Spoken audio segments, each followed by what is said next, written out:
नमस्कार। आज हम 2025 के पहले 6 महीनों पर थोड़ी बात करेंगे। दुनिया भर में क्या कुछ खास हुआ और अहम साल के बाकी हिस्सों में क्या हो सकता है, क्या चुनौतियां आ सकती हैं। बिल्कुल। हमारी ये चर्चा एक दस्तावेज पर आधारित है, 2025 global crisis and future threats. कोशिश ये है कि हम समझें कि दुनिया इस समय किन बड़ी घटनाओं और जोखिमों से गुजर रही है। हाँ। साल की शुरुआत ही देखें तो काफी घटनाएं हुई है ना। यूक्रेन और गाजा में तो खैर संघर्ष चल ही रहा है। फिर भारत पाकिस्तान में वो भयानक गर्मी की खबरें। हाँ, रिकॉर्ड तोड़ गर्मी। और आईटी कंपनियों पर साइबर हमले भी हुए। तो चलिए स्रोत के जरिए थोड़ा और समझने की कोशिश करते हैं कि ये सब क्या है। बिल्कुल। 2025 का जो पहला हिस्सा था वो कई मोर्चों पर कह सकते हैं चुनौतियों भरा रहा। अगर हम भू राजनीति जियोपॉलिटिक्स को देखें तो यूक्रेन और गाजा तो थे ही, ताइवान स्ट्रेट में भी तनाव दिखा। स्रोत ये बताता है कि चीन ने मई में ताइवान के पास काफी बड़े सैन्य अभ्यास किए, उससे चिंता बढ़ी। अच्छा, और जलवायु दस्तावेज में रिकॉर्ड गर्मी का तो जिक्र है, लेकिन शायद और भी कुछ था। हाँ, बिल्कुल। जलवायु परिवर्तन का असर तो साफ दिखा। भारत पाकिस्तान में तो 50 डिग्री सेल्सियस पार गर्मी थी ही। हाँ। इंडोनेशिया और ब्राजील जैसे देशों में भारी बाढ़ आई। फिर मार्च में तुर्की ईरान सीमा पर एक बड़ा भूकंप आया। स्रोत के हिसाब से 1000 से ज्यादा जाने गई उसमें। ओह। और साल के शुरुआत में ऑस्ट्रेलिया के जंगलों में जो आग लगी वो भी थोड़ी असामान्य थी। ये सब कहीं ना कहीं बदलते मौसम के पैटर्न की तरफ इशारा करते हैं। और अर्थव्यवस्था की क्या खबर है?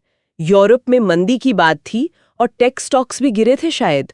स्रोत क्या कहता है इस बारे में? हाँ, अर्थव्यवस्था के लिहाज से देखें तो यूरोप साल की पहली तिमाही में तकनीकी मंदी में चला गया। लगातार 2 तिमाहियों में आर्थिक गिरावट। अच्छा। और जर्मनी, यूके, जापान जैसे बड़े देश भी धीमी ग्रोथ से जूझ रहे हैं।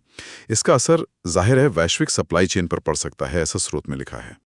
और अमेरिका और एशिया में टेक स्टॉक्स गिरने की वजह थी एआई रेगुलेशन, एआई पर नियम बनाने को लेकर चिंताएं बढ़ी। हाँ, वो तो है। और वैश्विक खाद्य महंगाई, खाने पीने की चीजों के दाम वो ऊंचे बने हुए हैं।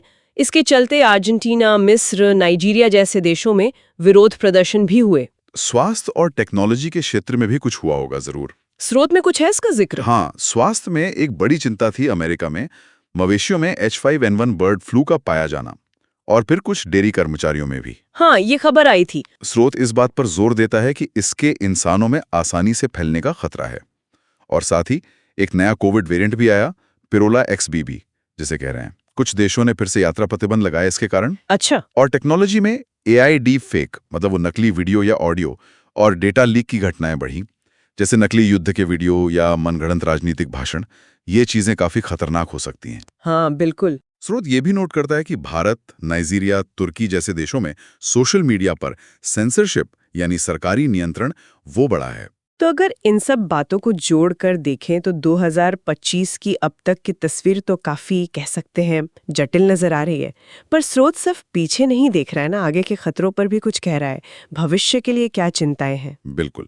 दस्तावेज भविष्य के कुछ संभावित जोखिमों की ओर भी इशारा करता है जिन्हें नजरअंदाज नहीं किया जा सकता, जैसे अल नीनो का प्रभाव। उसके कारण बाढ़ और सूखे की घटनाएं बढ़ सकती हैं, फसलें बर्बाद होने का खतरा है। और अटलांटिक महासागर का तापमान ज्यादा होने की वजह से अगस्त से नवंबर के बीच तूफानों का मौसम शायद औसत से ज्यादा खराब रहे। और भू राजनीति और अर्थव्यवस्था के बारे में क्या अनुमान है? भू राजनीतिक रूप से नवंबर 2025 में अमेरिका में चुनाव होने हैं। स्रोत कहता है कि इससे सामाजिक अशांति और गलत सूचना के अभियान बढ़ सकते हैं। राजनीतिक हिंसा की आशंका भी जताई गई है। साथ ही चीन और ताइवान के बीच तनाव बढ़ने का खतरा बना हुआ है, खासकर अगर कोई उकसावे वाली कार्रवाई होती है, सैन्य या कूटनीतिक। और आर्थिक मोर्चे पर कई विकासशील देश कर्ज के संकट से जूझ रहे हैं और AI और ऑटोमेशन के कारण रोजगार जाने का खतरा है।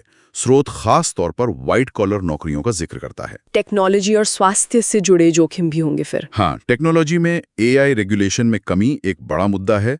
इसके गलत इस्तेमाल का खतरा है, जैसे महत्वपूर्ण इंफ्रास्ट्रक्चर पर हमले या कोई बड़ी दुर्घटना। हाँ। और स्वास्थ्य के क्षेत्र में स्रोत जलवायु परिवर्तन और बढ़ते शहरीकरण को जोड़कर देखता है, और एवियन फ्लू, डेंगू या किसी नए वायरस के वैश्विक स्तर पर फैलने या म्यूटेट होने का खतरा बताता है। ये वाकई गौर करने वाली बात है जो स्रोत कह रहा है कि ये सारे मुद्दे अलग थलग नहीं है, आपस में जुड़े हुए हैं। हाँ बिल्कुल, यही सबसे दिलचस्प पहलू है असल में।